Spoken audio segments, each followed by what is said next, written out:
Good evening, everybody. Welcome to our Thursday night Anamkara meditation program, our first program of the new year. So, New Year's blessings to everybody. And I'm so glad you were able to join us for this evening's program. You know, starting things, the beginnings of any activities, starting points, they're so important because it's what sets the tone, it sets the focus, the direction, the intention for all that follows. And so it's great to be able to start the new year in a gathering like this where we're keeping the company of the highest truth and then being more and more empowered to walk that into this world. And so hopefully this is a year where each day we start like that. Because it's not just the beginning of the year. How do we start each day? How do we end each day? How do we start each moment? How do we end each moment? These are all things that a yogi, a practitioner, a meditator, becomes more and more conscious of the importance of that and doing the practices that really sustain that, deepen that, expand that, so that we can know the fullness of the infinitude of being, revel in that, be drenched in that, and walk that into this poor, suffering world. So thank you for being ones who do these practices, who have a commitment to practice, and then come to this evening program and share the power and strength of your practice, your commitment, your presence. So thank you. So with that in mind, to begin with, I want to take a few moments to just allow our minds to settle and our breathing to deepen and calm the rest of the body and mind. And we've been doing that with a very simple practice for a few minutes at the start of the program, making use of slowing and deepening the breath in conjunction with the harmonium, and then giving the mind a royal seat, really the highest seat for the mind is mantra. And this is a very simple mantra, simply the mantra of aham. It simply means I am. And mantra is a sound form, a throb of the infinite. And that mantra, aham, well, that is the ground of our existence. And it's said that if we get subtle enough, and you'll find this yourself in meditation, you can hear the throb of that sound, the ah as the breath is coming in, the hum as the breath is going out, the ah hum, I am. The universal existence, the ground of being, is also the ground of our limited existence, our ephemeral existence. So we start with that awareness and come home to that, and it bathes the whole mind and body in that throb of consciousness, which also brings with it ease, tremendous peace, because the poor mind is always efforting at one thing or another. And this is an opportunity, an invitation for the let go into the infinitude of being, let go into divine presence, let go into the truth of who you are. So we start very simply with the breath. And as the breath is coming in, it's the ah silently in the mind. And then hum as the breath is going out silently again. Ah as the breath comes in. Hum silently as the breath goes out.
Ah, as the breath comes in, and hum as the breath goes out. I am.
Letting go and letting go.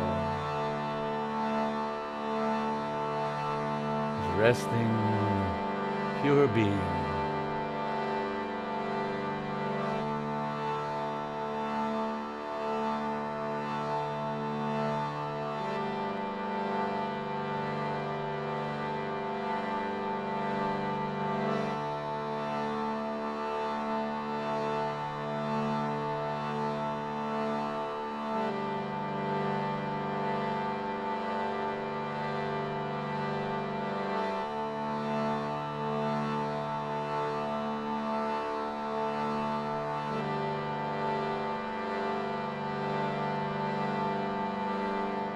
Continuing to breathe slower and deeper. Invites the whole body to let go. Invites the mind. It's always grasping and grabbing at things. Even if it's trying to understand, it's trying to grasp understanding. Doesn't have the openness, the spaciousness to discover that the highest wisdom, that's self-effulgent. You are the source of that.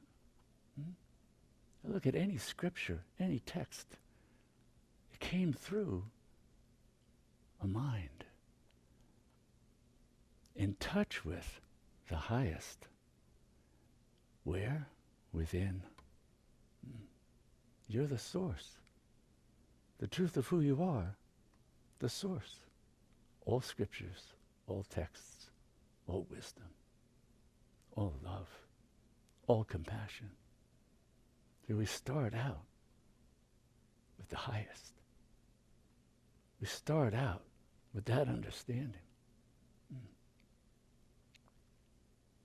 So whether we're starting the year, starting the day, whatever it might be, start with that awareness and touch it very quickly. Let that be the foundation for all that then comes afterwards, moment by moment. So it's so important to start the day with meditation. Meditation is truly remembrance.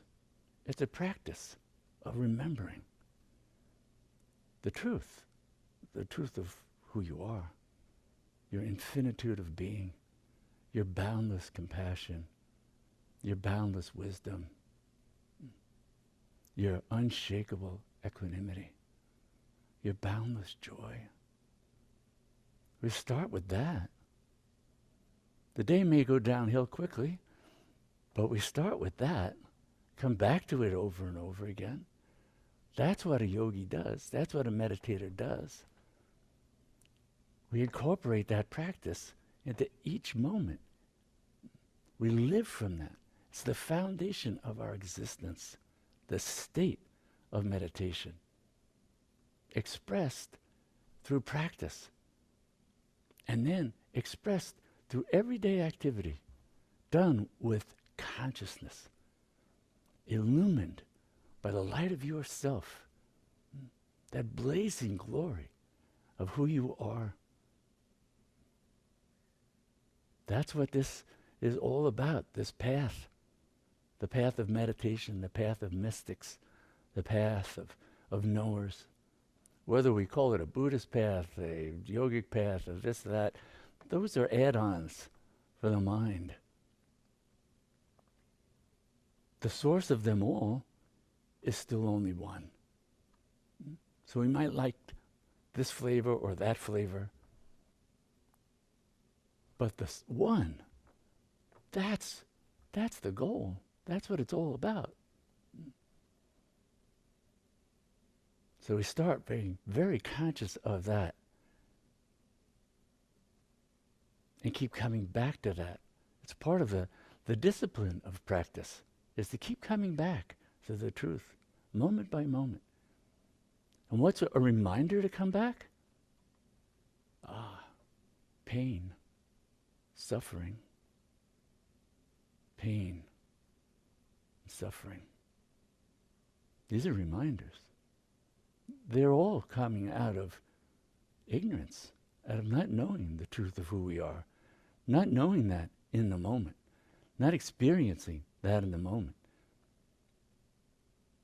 The pain and the suffering in the world is also reflecting that.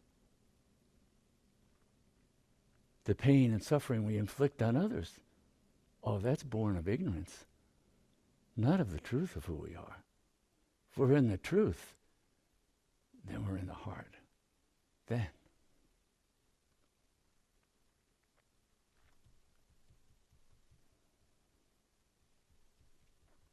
we're in love.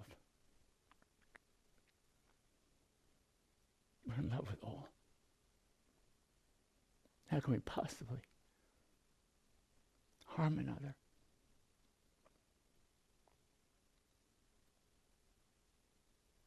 So our actions will always reflect the state that we're in. We need to change our state, become steady in the awareness of the effulgent one, within, without, as all beings, as all creation. So that's where we start. That's where we end. That's what carries us through everything. So with that in mind, I thought I would do a reading from the Bhagavad Gita. And there are many different translations. I think my favorite translation is Janeshwari. Janeshwar, and I've spoken about Janeshwar in the past, this great saint, sage. He wrote this, it's 2 volumes, this is the first volume, commentary on the Bhagavad Gita when he was a teenager. He was an enlightened being as a child. Extraordinary. But the poetics of it are, they take a little bit of contemplation and work, especially for the Western sensibility to dial into. And fortunately, there are other great translations. And this is one that was done by another a great teacher, Eknath Easwaren. And it's a really good translation of the Bhagavad Gita and a little bit of commentary on it, and very approachable for the Western mind. And because, here we are, we're starting this new year. We want to start with the deepest understanding that's going to allow our practices to flourish throughout the year, so that each day we're moving closer to sustaining that awareness, becoming a blazing light of that in the world, walking it into our everyday lives. And what empowers us to do that? Meditation. So, of course, what else would I be talking about? So this is chapter 6 of the Bhagavad Gita, and it's on the yoga of meditation, the practice of meditation.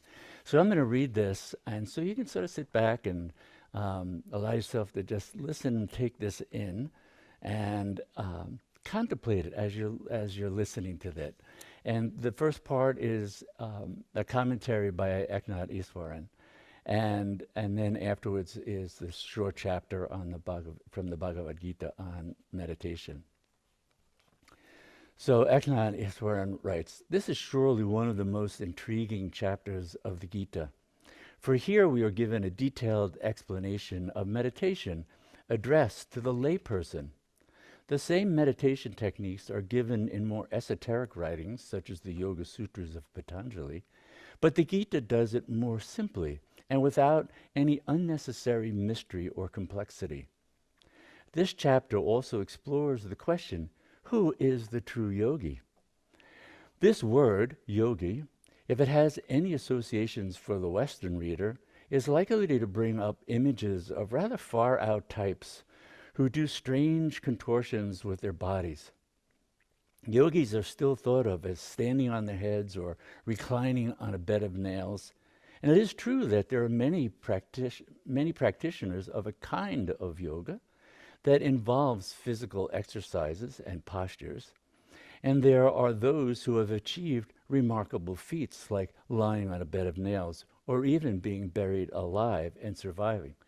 In fact, Eknath is not directly referring to this, but Yaneshwar Maharaj took living Mahasamadhi, and I've spoken about that in the past. He was such a great saint, and he said he needed to sustain a body on this earthly level to continue to do the work of bringing the light of wisdom into the world. So he had himself interred when he was 21, and in full lotus posture in samadhi, and he was buried alive. Interestingly, several centuries later, he had to be disinterred because of a root growing around his neck, and he was still there, perfectly intact, perfectly alive, still in samadhi. So there are things that go way beyond the ordinary mind that can happen through yoga.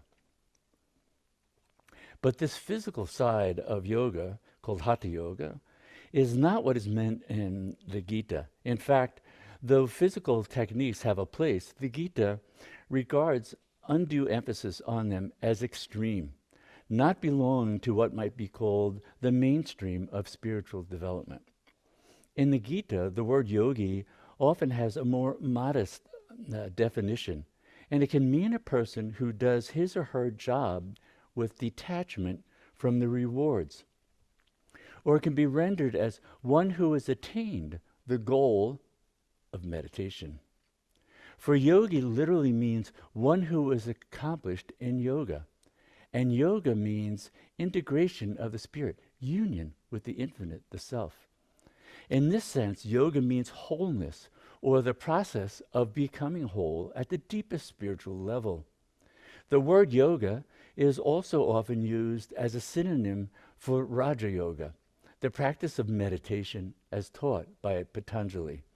For meditation is the direct means of becoming integrated, united with one's truest, deepest self. Thus, a yogi, among other things, is a person who is an adept at meditation.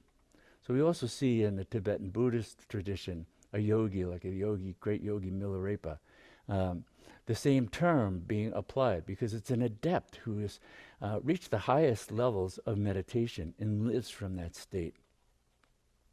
Now, until now, in the Bhagavad Gita, Krishna, Lord Krishna, because the Bhagavad Gita is a dialogue between Lord Krishna and his disciple Arjuna, Lord Krishna has been instructing Arjuna in the need for karma yoga, the active life of service. Now he is ready to initiate his disciple into the practice of the more interior disciplines of the spiritual life. Karma yoga, he says, is the path for those who wish to climb the mountain of self-realization. For those who have reached the summit, the path is shama, the peace of contemplation. At the beginning of the spiritual life, great exertion is required. As the summit is approached through the climb, though the climb gets no easier, the dimension of contemplation or stillness is added. Many spiritual traditions, of course, use this image when speaking of the religious quest. The mountaintop is the place where the holy, like Moses, commune with God, and St. John of the Cross describes the path to union with God as climbing the mountain of Carmel. In climbing this mountain, willpower, self-help, intense personal effort are absolute essentials. The literal translation of verse 5 is, one should lift oneself up by one's highest self, a play on the word Atman, the highest self, which can mean the highest self as well as the self in an ordinary sense, our little self. Oneself is thus one's friend or one's enemy. The lower self, as Western mystics sometimes call it, is self-will. Will in the negative, selfish sense. An unruly will, twisted toward self-aggrandizement, is an enemy lurking right inside the fort, where it can do the most damage. But those who have conquered themselves by themselves have the truest friend in their highest self. Only those who have genuine self-discipline, who are self-conquered, live in peace. We have to, matter of fact, so much is written these days, even in the research field that I was involved with looking at meditation, as self-regulation skills. These are the highest, the pinnacle of self-regulation skills. These, Krishna says, are true yogis. They cannot harbor any malice, cannot even bring themselves to look upon anyone as an enemy. They are samabuddhi, truly integrated inside, and they look upon and feel everyone's joy and sorrow just as if it was their own. He sees the self in all beings everywhere. How is this self-conquest to be made? Very simply, the Gita teaches that the mind must be made one-pointed through the practice of meditation. This is the basic technique. In the Gita, we do not see the tendency for elaboration, for ritual and mystery that we sometimes find in the Hindu tradition. Krishna simply tells Arjuna first that he must find an appropriate place to meditate. A suitable spot for his practice will be clean and comfortable. In a nod to tradition, one verse recommends that meditation seat be covered with kusha grass or a deerskin, the traditional seat of the yogi. The important thing, however, is not how the meditation cushion is constructed, but what is going on in the mind. Meditation is an internal discipline to make the mind one-pointed, absolutely concentrated. Second, Krishna offers a bit of advice about holding the body, head, and neck in a straight line. This may seem esoteric, a reference to the contortion school of yoga, but actually it has a practical purpose. Sitting absolutely straight with the spinal column erect prevents drowsiness. Also, in advanced stages of meditation, it allows for the free flow of the vital energy, also known as kundalini, to flow. Then the practical advice is given. Moderation is the path. Neither extreme asceticism nor indulgence will aid meditation.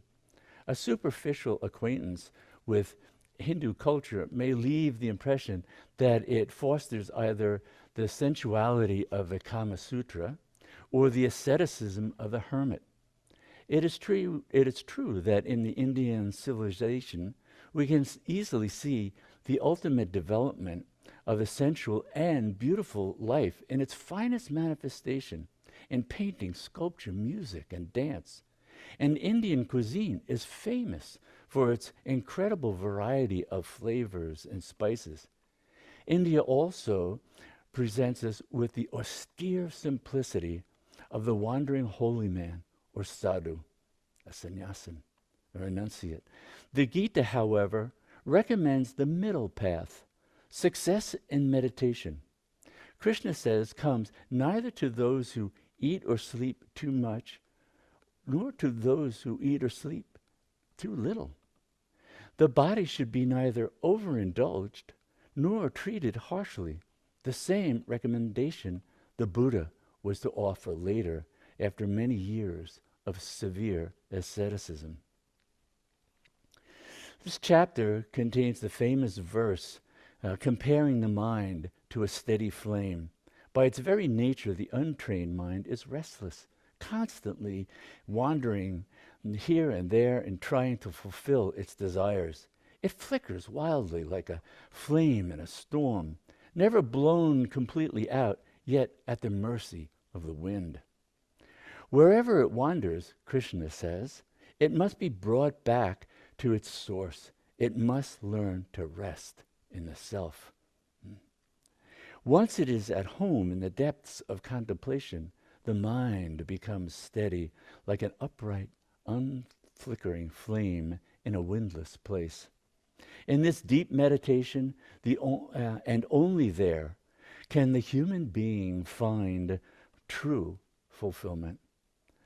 Then the still mind touches the absolute Brahman and enjoys bliss. Now Arjuna asks the inevitable question.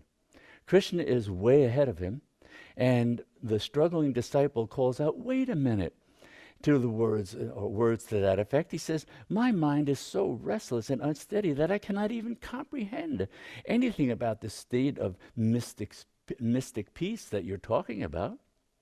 The mind is so powerful, so turbulent, that trying to bring it under control is like trying to catch the wind." Krishna admits that the mind is terribly hard to train, but he maintains that it can be done through regular practice if one has detachment. It is interesting that he does not offer to help Arjuna here. That will come later. For now, he tells Arjuna that he must do it for himself through hard work and detachment from private, personal motives. Then Arjuna asks a rather surprising question. What happens to the person who believes in a spiritual goal but does not pursue it to the end? What if one of his more powerful compulsive desires gets the better of him, scattering his resolution the way a cloud is scattered by the wind?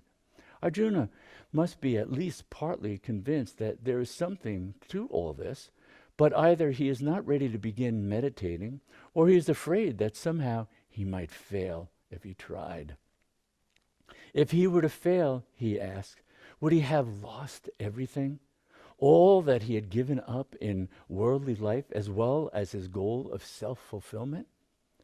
Affectionately, Krishna assures Arjuna that no attempt to improve his spiritual condition could possibly be wasted effort. Even looking ahead to the next life, he has nothing to lose and everything to gain. He will be reborn in a household suitable for taking up his quest where he left off. In his next life, he will feel drawn to the spiritual goal once again, and he will have a head start. So the general Hindu belief is that self-realization requires many, many lives of spiritual discipline. It's also why we can see it as people who are awakening to the depths, awakening to the self. Though they've done little or no practice, they're beginning to have experiences or feeling drawn to it, though nobody in their milieu, their family, was interested. These are also the samskaras, the positive impressions left from past lives, drawing us back to get back onto the path, get back to our focus, get back to our highest intention, to know the infinite as our own self and as all that is.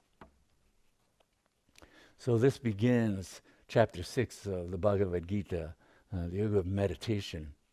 So Sri Krishna says, "It is not those who lack energy or refrain from action, but those who work without expectation of reward, who attain the goal of meditation. This is true renunciation. Therefore, Arjuna, you should understand that renunciation and the performance of selfless service are the same. Those who cannot renounce attachment to the results of their work are far from the path. For aspirants who want to climb the mountain of spiritual awareness, the path is selfless work. For those who have ascended to yoga, the path is stillness and peace. You even see this in the Buddhist tradition, right? Where we dedicate our practices for the benefit of all beings. It's not a selfish act. Even the act of meditation is done selflessly. When a person has freed himself from attachment to the results of work and from desires for the enjoyment of sense objects, he ascends to the unitive state. Reshape yourself through the power of your will. Never let yourself be degraded by your self-will. The will is the only friend of the self, and the will is the only enemy of the self. And that will is very subtle. When we're sitting in meditation, we don't think it, that we're willfully indulging in thinking. We're willfully following thoughts, distractions, feelings, memories, and say, that's all an act of will, the petty will, the will of the ordinary mind. That's what we're harnessing. That's what we're turning. That's what we're transforming. To those who have conquered themselves, the will is a friend, but it is the enemy of those who have not found the self within. The supreme reality stands revealed in the consciousness of those who have conquered themselves. They live in peace, alike in cold and heat, pleasure and pain, praise and blame. See, he's talking about what it means to go beyond the pairs of opposites, go beyond the conditioned mind and its reactivity to those opposites. They are completely fulfilled by spiritual wisdom and self-realization. Having conquered their senses, they have climbed to the summit of human consciousness. To such people, a clod of dirt, a stone, and gold are all the same. They are equally disposed to family, enemies, and friends, to those who support them and those who are hostile, to the good and the evil alike. Because they are impartial, they rise to great heights. Those who aspire to the state of yoga should seek the self in inner solitude through meditation. With body and mind controlled, they should constantly practice one-pointedness, free from expectations and attachment to material possessions. So even when we were doing the beginning, the ah and the hum, with the breath and the harmonium, we were practicing bringing the mind, bringing attention repeatedly just back to the ah as the breath comes in, the hum as the breath goes out. We're practicing, focusing, containing, controlling, regulating the mind and its will.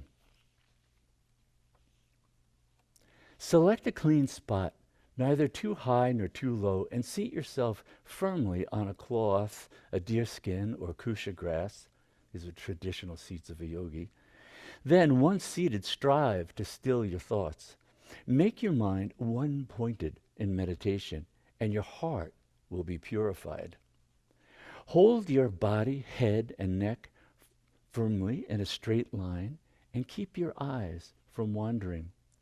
With all fears dissolved in the peace of the self, and all desires dedicated to the absolute, controlling the mind and fixing it on me.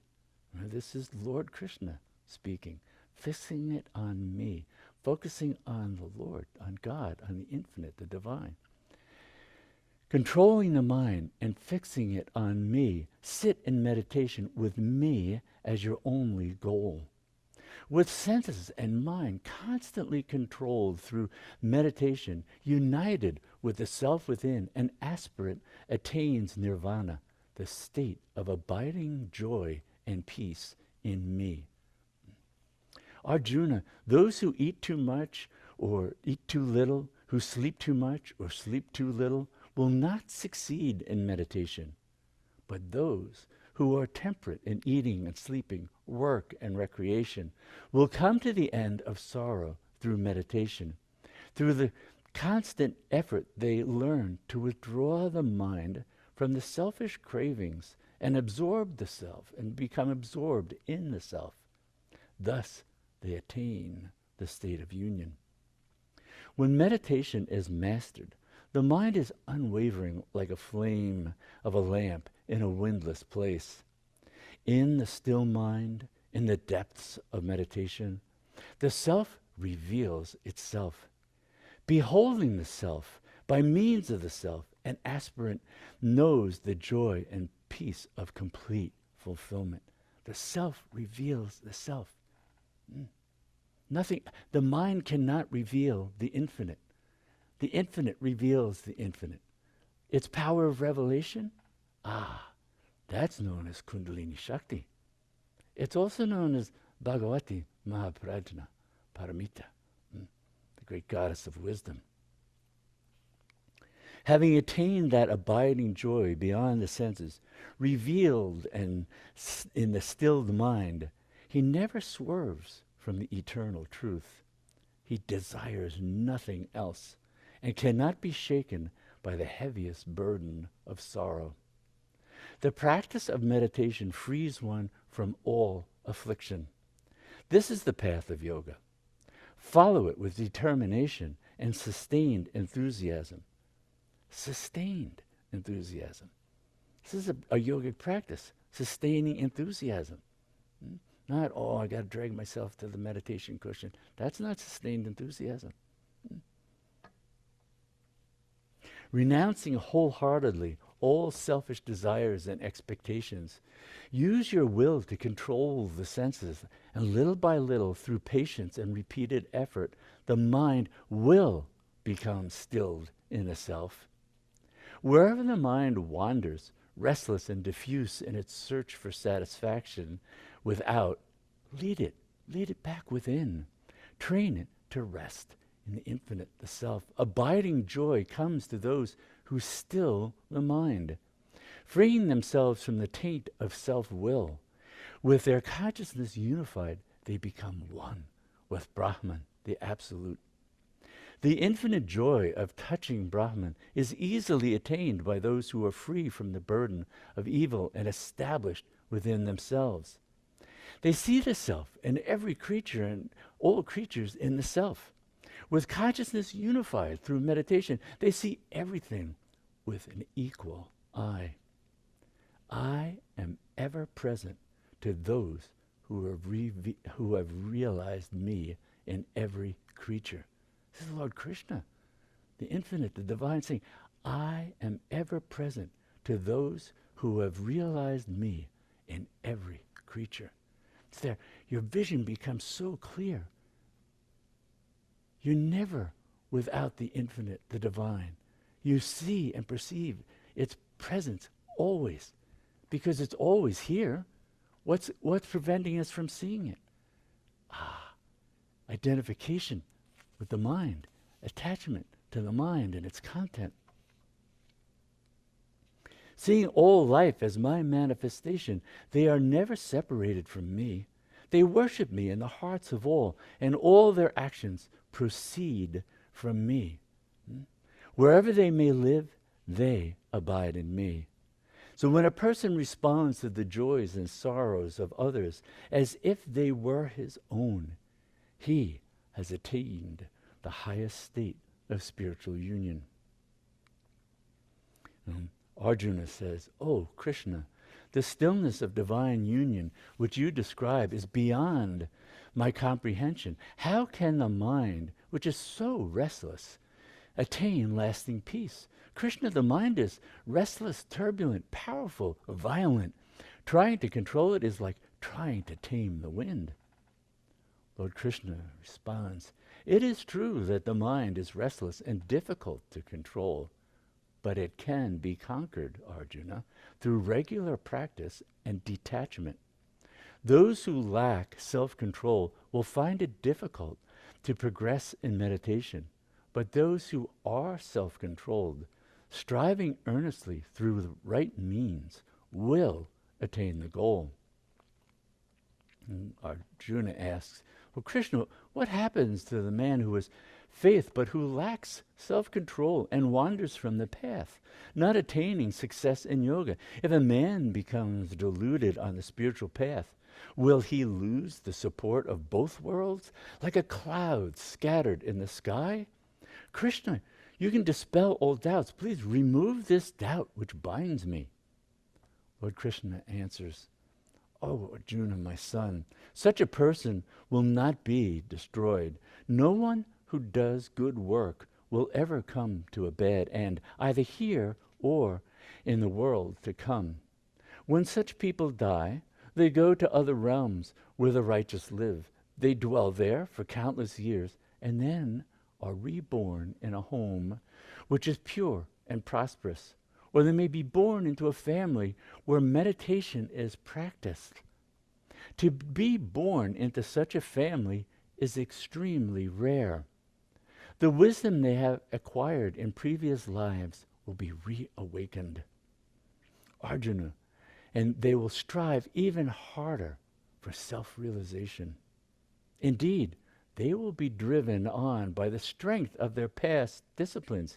Even one who inquires after the practices of meditation rises above those who simply perform rituals. Through constant effort over many lifetimes, a person becomes purified of all selfish desires and attains the supreme goal of life. Meditation is superior to severe asceticism and the path of knowledge. It is also superior to selfless service. May you attain the goal of meditation, Arjuna. Even among those who meditate, that man or woman who worships me with perfect faith, completely absorbed in me, is the most firmly established in yoga.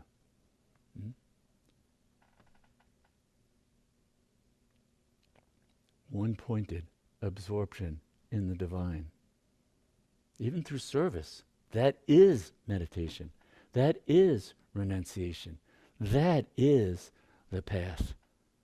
That's what we can start each day remembering. Why am I here? When the alarm goes off, when we open our eyes, the ordinary mind just starts spinning all its to-do lists. The top of the to-do list for a yogi is remembrance, is absorption in the divine, is remembrance that all that is the one. That's how we practice. That's how we proceed on the path. If we keep wandering off with the wandering mind, is there any wonder we don't feel like we're making progress? We have to have that self-discipline. We have to have that focus. We have to have that commitment, that dedication. That's what transforms the mind. That's the level on which the mind can discipline itself. That is part of the foundation. Revelation happens through grace, through the power of revelation, through the infinite reveals the infinite to the infinite. But the mind, it can do a lot to quiet itself, to detach. Remember, meditation is repeated detachment from what? The next thought, the next feeling. No, let it go. Come back to the focus. Come back to mantra. Come back to breath. Come back. Let go. Come back. Let go. Come back. Let go. This is meditation. Countless repetitions of letting go of distraction, coming back to being grounded in the truth of being. That's what we do. That's how the practice unfolds what is already fully present. It only seems to be unfolding because of the nature of mind. So to support us in doing that, we're going to chant for a few minutes. And we're going to chant this throb of the infinite, mantra. Mantra is the sound form of the divine. Later on in the Bhagavad Gita, Lord Krishna refers to mantra and the sublime nature of mantra, and he calls it madrupa, my form. It's the form of the infinite. When we chant the mantra, the divine dances on our tongue, fills the space of our awareness, penetrates to the marrow of our bones. So we'll be chanting Om Namah Shivaya and Om Kali Durga Ma for a few minutes, and then we'll just sit in the stillness, the silence that's given birth do it all. The stillness and silence that allows us to abide in that peace that is the truth of who we are.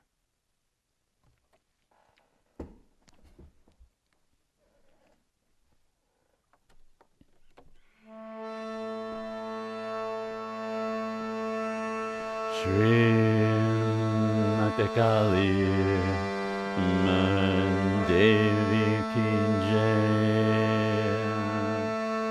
Om Namah Shivaya Om Namah Shivaya Om Namah Shivaya Om Namah Shivaya Om Kali Durga Ma Om Kali Durga Ma Om Kali Durga Ma Om Kali Durga Ma Om Namah Shivaya Om Namah Shivaya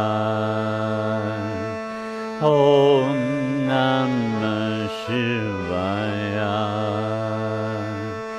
Om Namah Shivaya Om Kali Durga Ma Om Kali Durga Ma Om Kali Durga Ma Om Kali Durga Ma Om Namah Shivaya Om Namah Shivaya Om Namah Shivaya Om Namah Shivaya Om Kali Durga Ma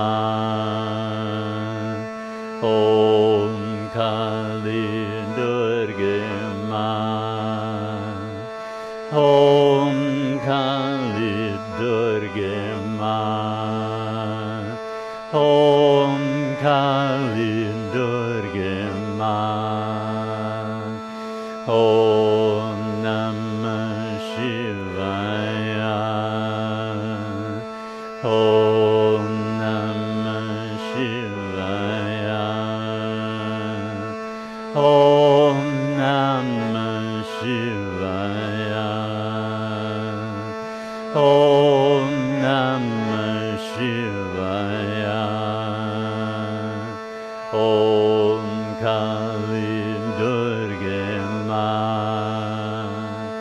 Om Kali Durga Ma Om Kali Durga Ma Om Kali Durga Ma Om Namah Shivaya Om Namah Shivaya Om Namah Shivaya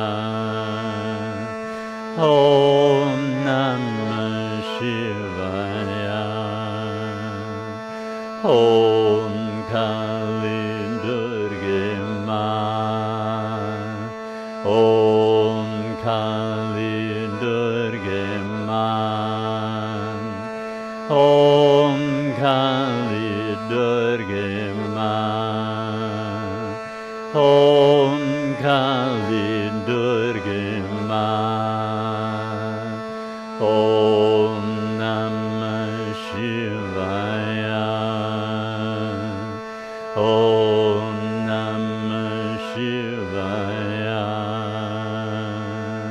Om Namah Shivaya. Om Namah Shivaya. Om Kali Durga Ma. Om Kali Durga Ma. Om Kali Durga Ma. Om Kali Durga Ma. Om Namah Shivaya. Om Namah Shivaya. Om Kali Durga Ma. Om Kali Durga Ma.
Kali Durga Ma.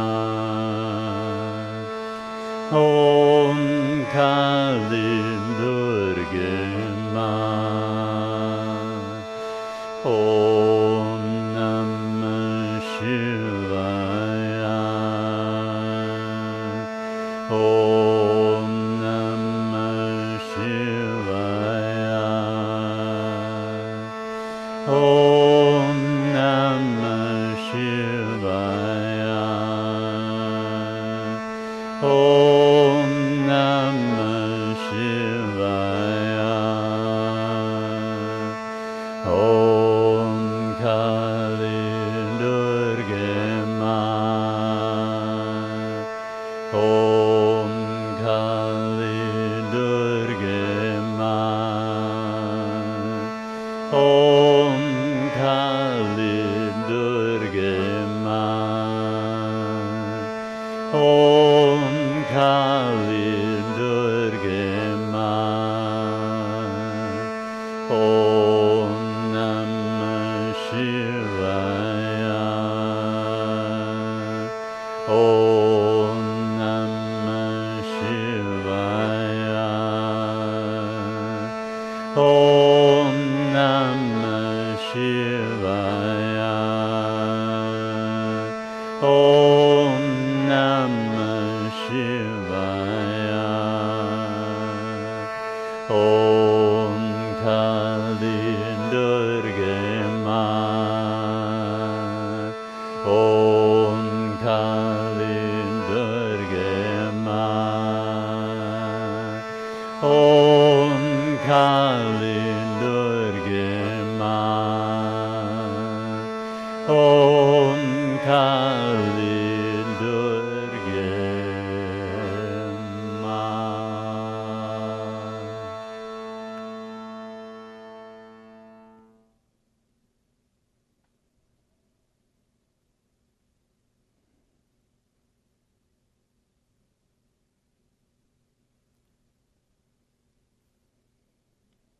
So we end with this prayer, that may all our practices truly benefit everyone, and may all beings know complete freedom from suffering. Namaste.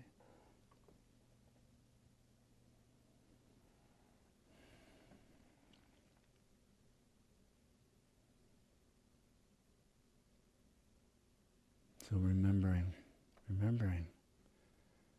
that's part of the practice, the discipline. The mind automatically practices forgetfulness.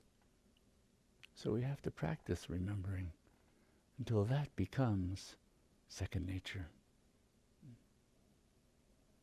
And all the practices are aimed at supporting us coming back to the truth of who we are. Using mantra, using breath, using just bare awareness in the moment, shifting our attention from content of mind to, that light of awareness that's always present. That light is always free. That light is who you are. It's illuminating the mind and its thoughts right now. It's illuminating your experience of your body right now. That light is always on. It illumines the dream state. It illumines the deep sleep state. It illumines all that is. That's what we come to know and revel in, dissolve in. See, the ordinary mind emerges out of that, dissolves into that. The existence of the limited mind rests on the eternal existence of the infinitude of being awareness. Know that, and you know that freedom. So keep walking that light of the truth of who you are into your day, from the start of the day, throughout the day, to the end of the day. Keep coming home to that truth. And that way we can experience that freedom, that loving, compassionate, joyous freedom, even in the midst of the turmoil of the world, the pain and suffering that we see in the world, that we see ourselves as all beings going through. We're now informed.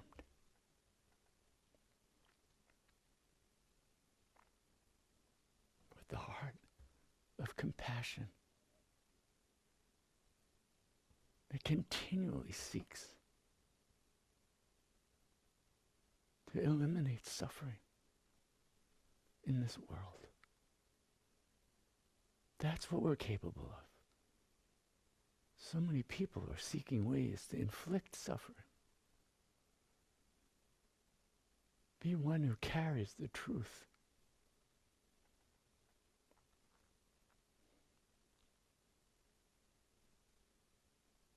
That recognizes all beings are worthy of love, of grace, of support, of happiness. Come home to that. Let that inform every moment of every day.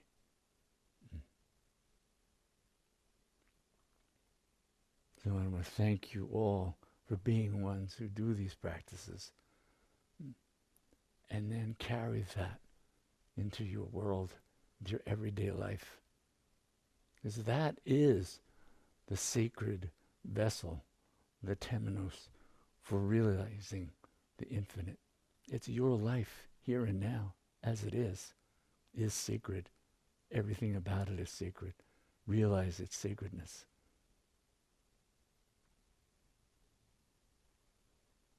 So once again, with all my heart, with all my love, I want to thank you for coming this evening and bringing your divine presence and your sublime commitment to practice, bringing it here and sharing it with everyone. Thank you. Now I look forward to seeing you again in 2 weeks.